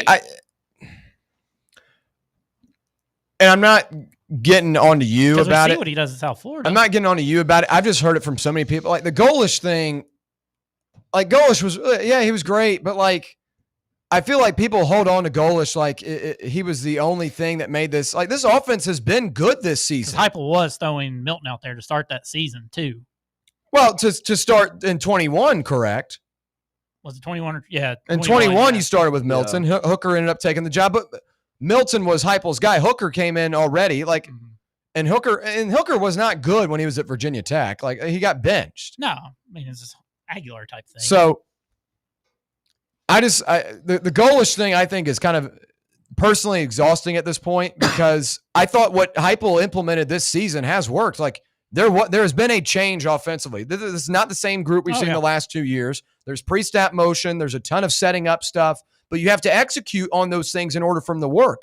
You go back Saturday, Heupel set up a couple of really nice deep shots down the field. That worked, but you weren't able to execute in those moments. Like a Mike Matthews drops a 40-yard pass. Like that type of stuff puts you in field goal range, puts you in position to get a touchdown. Like I thought Saturday was not necessarily like just Heupel play calling's bad, Halsey play calling's bad. Like you had opportunities, you set it up well, you just didn't execute like you did up against the Syracuse or like you did against Kentucky. And obviously those teams are worse than going up against an Oklahoma who have the personnel and the secondary and the defense to make a lot of different plays. They're very versatile. We talked about it all week. But it's just like, it seems like against the Oklahomas and the Georgias and the Alabamas, you don't execute on those plays, but against the weaker teams, you do. And I get it. You say that out loud and it's coaching. But at the same time, the players have to make the plays. Mike Matthews has a ball go right through his hands, and he gets a little bit banged up. Braylon Staley gets banged up, but, I mean, Staley made a hell of a play in the second half to begin the thing, and it comes down to execution. And it's talked about every game, and it's after the game, execution wasn't great. And that's what's frustrating because that is the issue with this team. Complementary football and execution. If you make those plays, we're having a different conversation today. We're having a victory Monday. We're not even talking about Tennessee, Oklahoma anymore. We've probably moved on to talking Week 10 and talking Tennessee basketball. But you don't run the football well. That was a big issue. That was completely absent Saturday. Credit to, again, Oklahoma's got a good defensive line. But you're just not able to do things collectively. Garrett said it earlier. You haven't played well in all three phases yet this season. In a game that matters. Comes back to one guy you think's good for 2 more years. And it's only You can't fire him right now, Brett. I'm not saying fired. You guys don't even put him on the warm seat. I don't, because he just Do you made think the we're going to win out? I don't think you win at Florida. Is No. 7-5 good enough? I mean, 8-4 in the SEC. Like with wins against who's your wins? I agree. And Vandy's in the. That's the worst part about it. Vandy's not going to make the playoffs. They are. Who are they going to lose to the rest of the way? Vanderbilt's got Auburn, Kentucky, and Tennessee. I think we beat them at home. Aren't they better in Oklahoma? So if Tennessee goes 9-3, ends out the season, wins out, are you still wanting to fire him? He's still in the hot seat. I think the expectation for me to make the playoffs, there's no excuse. You should be one of the 12 best teams in the country year in, year out. Especially when you. I don't think that's realistic. I mean, why? I think that should be the program expectation. Yes, okay. Is that what you're saying? Yeah, that's absolutely. The program.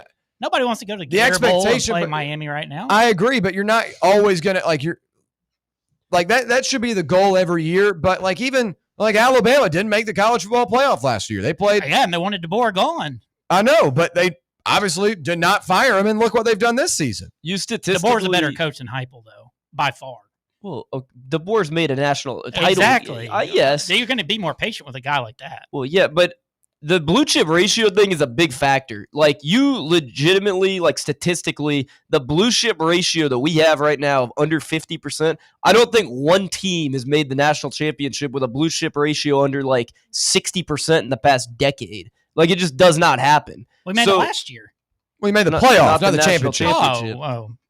But you're not going to beat Ohio State's and Oregon's and Alabama's in playoff games if you have a What's blue Indiana's right now?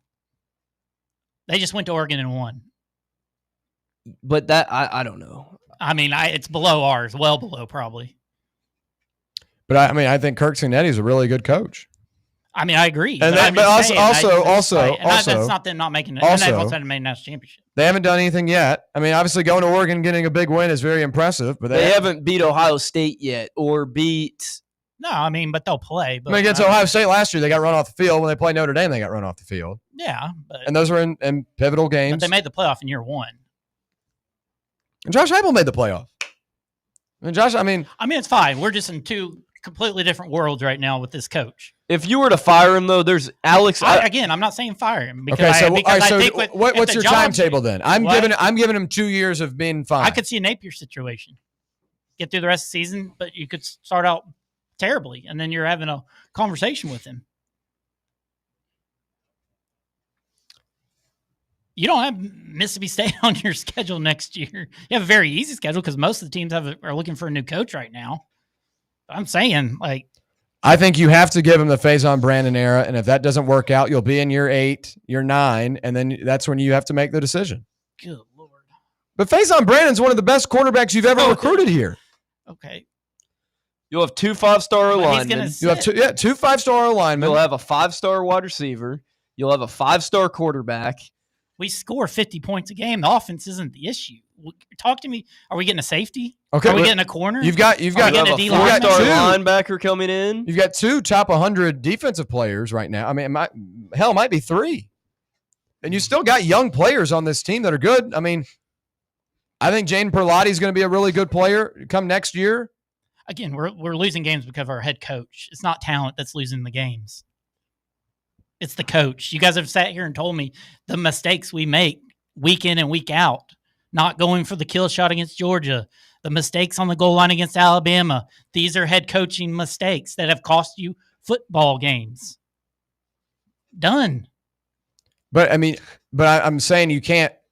You still, I agree. You can't make a guy catch the ball. You can't make a guy tackle.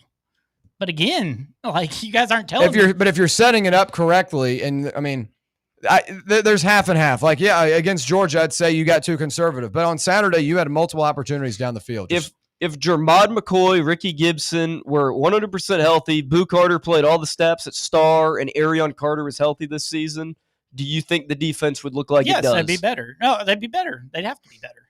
Okay, yeah. And then he can't control injuries. He can't control the Boo Carter situation before the season. Yeah, but originally they anticipated he'd be back. We're over time real quick. We got to hit a break real quick. When we come back, we'll read the YouTube chat, continue this conversation, and then when we wrap things up, we'll talk Tennessee basketball. Stay right here. It's the Playbook presented by VIP Play on Fan Run Radio. For the fans, by the fans. This is Fan Run Radio, Knoxville. For over 3 years, Crumble Cookies has served the Knoxville area. From Clinton Highway to Parkside Drive, even our friends out in Maryville have reached you, our fans, with the best cookies in the game. This fall, Crumble is gearing up for yet another fantastic season. Whether you're tailgating or looking for a pick-me-up after getting the kids from school, Crumble has you covered. Download the Crumble app to check out this week's rewards and features. And stop on by. Tell them Fan Run sent you, but don't miss the cookies. Vol fans, reimagine your home at Broadway Carpets and Flooring for any remodeling or building needs.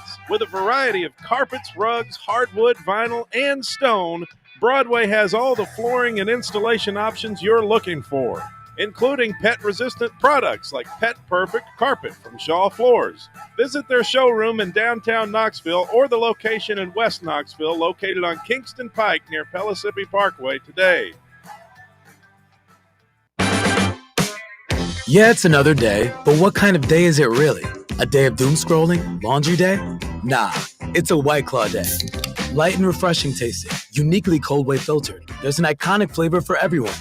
So grab a pack, grab your friends. Make the most of each day with those who matter most. When you're together with White Claw, every day is a once-in-a-lifetime experience. You just gotta grab it. White Claw. Grab life by the claw. Please drink responsibly. Hard seltzer with flavors. White Claw Seltzer Works, Chicago, Illinois. Yeehaw! I've been hooting and hollering ever since I started betting with the VIP Play app. VIP Play has more than 200 leagues, every bet type you can imagine. Live betting and live hosts, all with 24/7 support from real live people when you need them. Start betting better with the VIP Play app today. Don't be a better, be a better with VIP Play today. Download VIP Play today or head to VIPPlayApp.com. Make sure you use the promo code FANRUN to take advantage of their welcome bonus and so they know that we sent you. Gambling problem? Call 1-800-8899-789. Must be 21 or older and located in Tennessee to bet. A brand built in Tennessee and born from the love of the game. Inward Half revolutionizes golfing comfort. Crafted by a former pro and dedicated enthusiast just like you, our luxury performance wear guarantees you stay cool and comfortable through every swing and every day. We're not just a brand. We've set out to create a lifestyle for those who understand that impeccable style and premium performance are a hole-in-one. Enjoy the walk-in with Inward Half. Hey, Vols fans, Cody Brown here. I grew up right here in Tennessee and know what it means when someone says, I've got your back. That's why you can trust Farm Bureau Insurance of Tennessee. Whether it's your home, your vehicle, your family's future, or the business you built from the ground up, we will show up for all of your insurance needs. We are Tennesseans who understand what matters, which is doing right by you. Insurance is not all about just paperwork and policies, but it's about the people we insure every day. So if you want insurance that hits home, give me a call at 865-992-3871. Go Vols.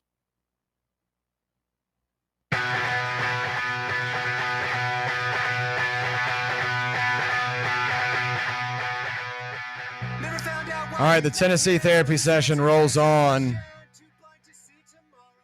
Tennessee falls to Oklahoma on Saturday. We continue to break it down on the free Fan Run Radio app, 105.7 FM, 1340 AM here in K-Town on the local dial or on the YouTube/X live stream. Have your listener watching. We do appreciate your time. Couple of comments real quick. The head coach did not drop the ball or miss the kick, says CB Brent V3. Buck says, good players that if we don't compete for championships will transfer. Landon Kelly refers to Max Gilbert, saying that I know because he's from Lausanne. Talking about Max Gilbert. Biggest Hickory says his red shirt won't matter. Brandon will be starter by 27 if he pans out. Matt gets 1 year more than likely. Not saying we would go 7-5 with Joey, but Florida and the Swamp and Vanny are not give me's anymore. To me, 7-5 with Aguilar and 7-5 while seeing flashes of GMAC are two very different offseason feelings. I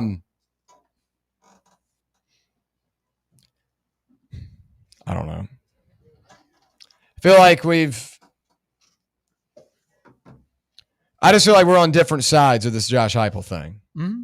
lot of it's still frustrating from Saturday, but I've always not been a huge Heupel supporter, even through these years. I agree he's changed the program around, but again, as I always say, when people get into the we need to fire or he's on the hot seat, like, what are the other options? If Tennessee were to move on, what would those options be? I don't disagree that Heupel, I don't think Heupel is going to be a national championship head coach. I just don't see it. We've seen him for 5 years. You've seen him bring back a program, but we've also seen coaches around the country do that and not end up being the guy. I brought up Mark Richt as an example for Georgia. Mark Richt was a good coach, found another spot after he ended his time with the Bulldogs and brought them a lot of success. But Georgia hadn't, wanted to get to a national championship level. They bring in Kirby Smart. He's done that. I think that Tennessee's in a spot where you can recruit at a high level, but you've got to have the right coach in place. Like LSU can bring in a boatload of talented players and have a guy like Ed Ogeron be your head coach and win it. That's just the type of situation it is at LSU. But at Tennessee, you've got to have the balance of the type of players to be able to make those plays match with a coach that can get you to that point. I think Heupel has done an incredible job for Tennessee to get them to this point, but now you're in year 5 and you've got to be critical. And when you set the expectation of this is going to be a 10-win team year in and year out, people want more. It's just how people work. They drop a new iPhone every year, but after like 2 or 3 years, it gets old and you're like, okay, I want more.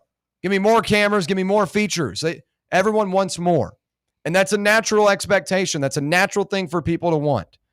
And we're at the point in year 5 with Heupel where people want more. You've had the 10-win season. You beat Alabama. I feel like it's starting to get a little bit like, okay, what's next? You haven't beaten Georgia yet. I feel like that would be a step, and that would have been a big step this year. I felt like this was the best opportunity to beat Georgia early in the season. And you come up a field goal short. But you got in your own way in those moments before that. You made to the college football playoff last year, but you might as well not even shown up, as you were just completely outplayed and outmanned by a team that had a very high blue chip ratio. I feel like there's a little of that also was the talk. Well, going into the talk. I mean, Ohio State had just lost to Michigan. I feel like if the noise wasn't there, maybe it would have been a different story. I disagree. Like all our fans going up there, our guys run out with their shirts again, going back to coaching. Like, what are you doing? Letting your guys run out there. You went up there. You thought we were going to win. Stuff that happened. Why did you go up there if you thought it's because it's a college football playoff, and I wasn't expecting a 40-point blowout. Exactly, but I'm just saying, like, I don't think any of the pregame stuff had anything to do with it. They just lost to 5-5 Michigan. I know, and that's why many people went up there. Yeah, but that's what I'm saying. Yeah, there was hope, and we didn't show up. You guys are soft on this Heupel stuff. I'm not soft. Oh, he changed the program. Okay.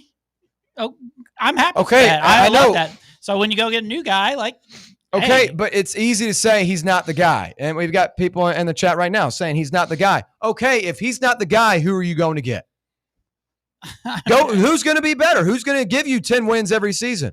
Again, I'm not saying I'm complacent with just being a 9-10 win team every year and being competitive. I want to win. I want to be the best. Everyone does. You want to make it to the college football playoff. You want to win a national championship. I don't think Heupel is going to get to that level, but if you go fire him and if you move on from him, who are you going to get that's going to bring you those results? I mean, there's a lot of time. There's not many good options. There's not. Exactly who? And I'd go bring Kiffin in right now. Kiffin's not going to come back to Tennessee. Why? Kiffin's not coming back to Tennessee. I think one of his biggest regrets was leaving. But if he leaves, if we don't fire Heupel this season and he leaves Ole Miss and signs a contract with LSU or Florida, he ain't leaving them in a couple of years and coming to us. Right. You're not. Lane Kiffin's not coming to Tennessee ever again. Alex Golish coming down the road. here. I don't think any coaches out there in 2 years, but Lane Kiffin's not coming back to Tennessee. Who is another? And I don't want Alex Golish. Golish lost them the game against Memphis a couple weeks ago. Alex Golish is he doesn't have the talent. Alex Golish is an offensive coordinator. He's not a head coach. So is Heupel. And the SEC. Heupel's parading around as a head coach right now. If Alex Golish goes to a Virginia Tech or another ACC level school and wins there, then I'll have a different conversation. But I'm so tired of people putting all these Alex Golish pictures on Twitter saying, go hire Alex Golish. Are you kidding me? He's like winning in the group of You five. talk about changing the program?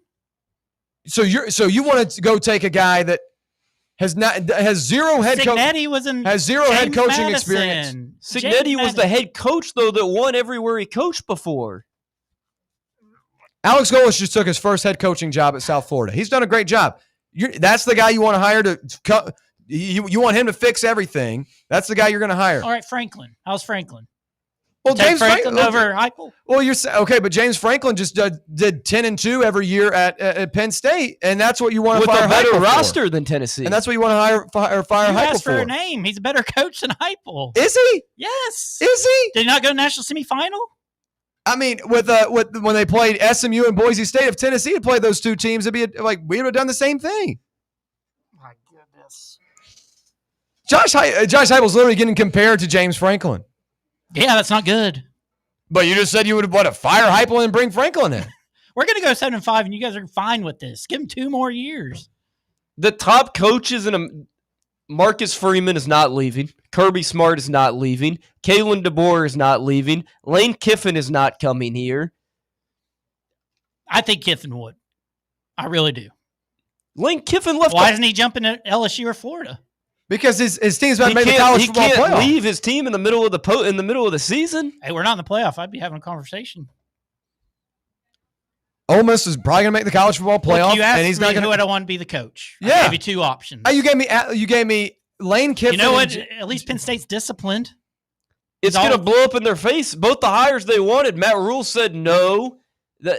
Which I don't know why he did that. If you're offered to that job, then I don't know why. I just don't. I don't get how the counter is. Let's fire Heupel and let's hire James Franklin. Again, I'm saying he's on the hot seat. I'm not saying fire him. They won't fire him. They're boys. I know. But 7-5, you have to have a But conversation. if you're saying you're going to put him on, you have to have a conversation. If you put him on the hot seat, what is that implying?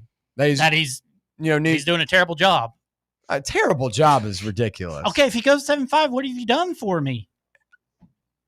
Is it? I don't believe he's going 7-5. Why?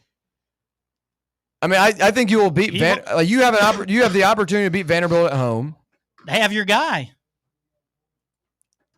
Pavia. I like Pavia a lot. He's going to come down here and he's going to do some damage, I'm afraid. No matter who is or isn't leaving has no bearing on if your coach is a clown or not. Well, Heupel's not a clown. Stop that.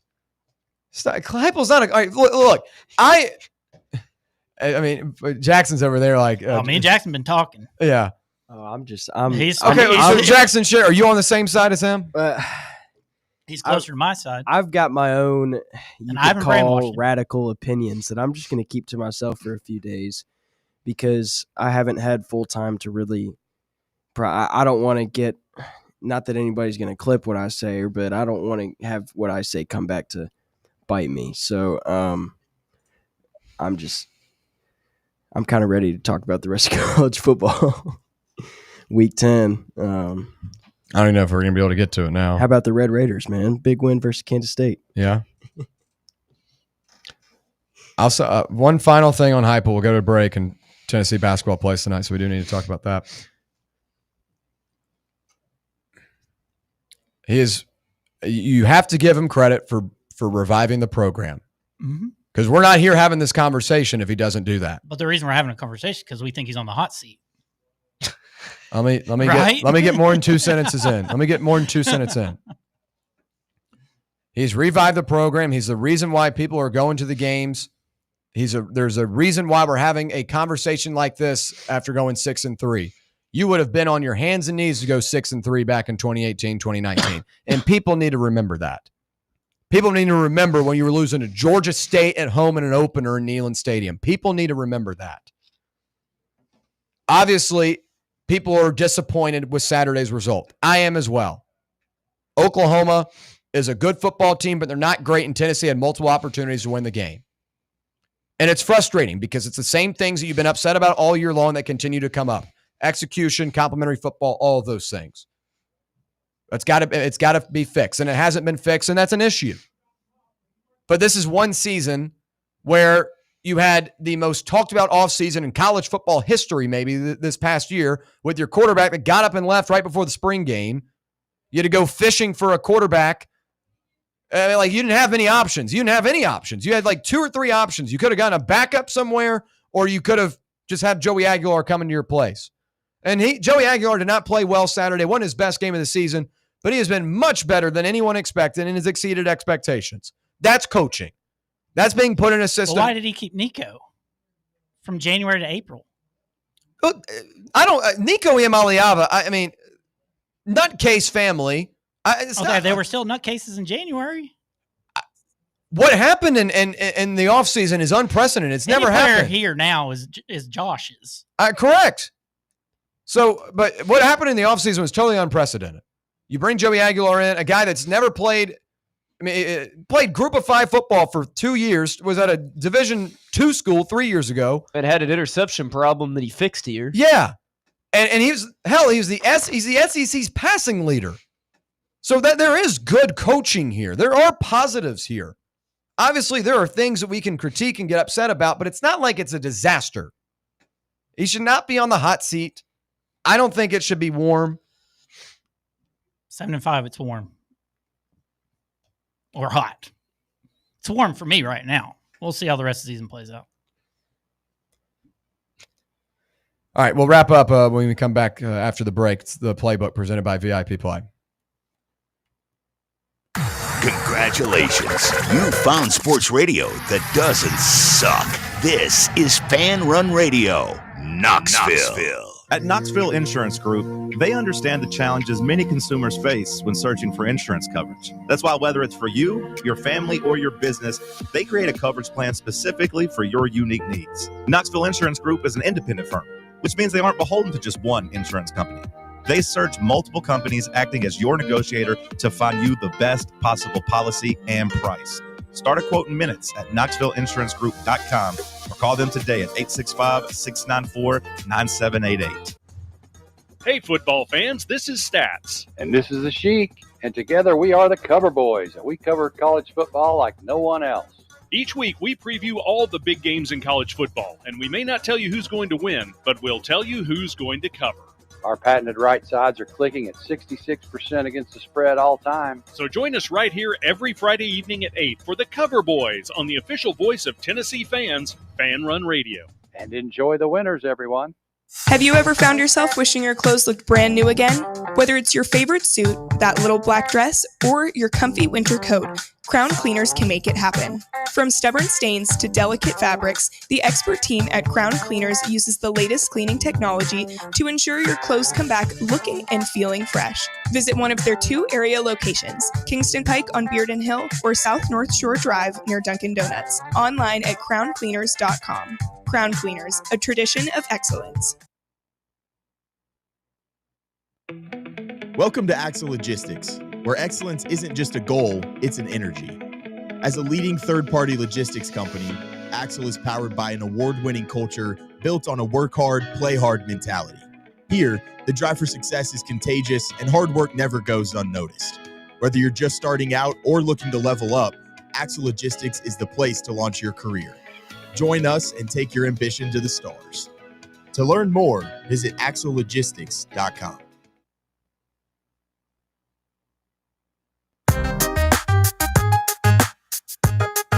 Joe cracked the dawn, Got it. Back here on the Playbook presented by VIP Play. We appreciate you listening along with us. Wrapping things up. House divided today. I'm wondering if my seat's warm now. Getting into it with you. No, you're not, your seat's not warm. I'm not firing anyone. I just disagree. But just because we disagree in life doesn't mean people disagree every day. Yeah. Somebody's disagreeing right now. I'm not disagreeing. Or I'm not. You're not getting fired. You'll be back tomorrow. Brett will be back tomorrow, folks. Real quick, Tennessee Hoops is back tonight. Number 18, Tennessee men's basketball team set to open the 2025-26 slate at Food City Center as it hosts the Mercer Bears. Tip-off set for 7 p.m. Eastern Time on the SEC Network Plus. Ken Palm breakdown, Tennessee number 9 overall, Mercer 239 overall, UT 28th in adjusted offense, 267 in adjusted offense for the Bears. Tennessee's defense, 3rd in adjusted defense. Mercer ranks 198. Now, obviously, these are just preseason metrics. We haven't seen these teams play yet. But expectations for tonight, Tennessee is a 28.5-point favorite. I expect Tennessee to get rolling. Obviously, you played a really talented Duke team a couple of nights ago, about a week ago in that exhibition game. But now you have the opportunity to, get into rhythm, really kind of understand this team early on in the year. In the transfer portal area, right now, November, December, very, very important for the college basketball season. I know you're not playing against the toughest of competition, but this is the opportunity to see what Jacoby Gillespie can do, to see that chemistry form with him and Nate Ament.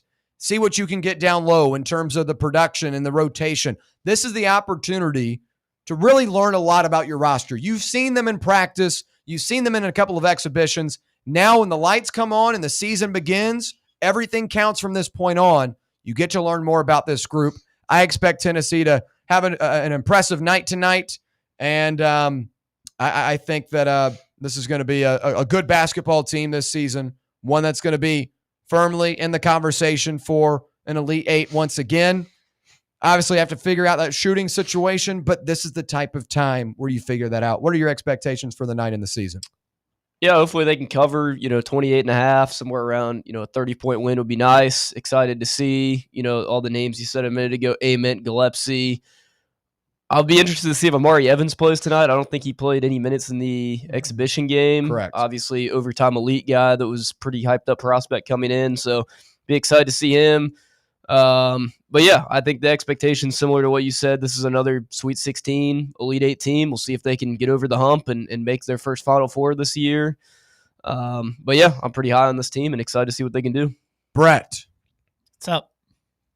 Yeah, I'm excited. They should dominate tonight. Should dominate really these, I think, first 5 or so really exhibitions they got leading into this Ayers tournament, So, yeah, just looking to see what rotations are. Dwayne Brown continues his strong play from the Duke game. Yeah.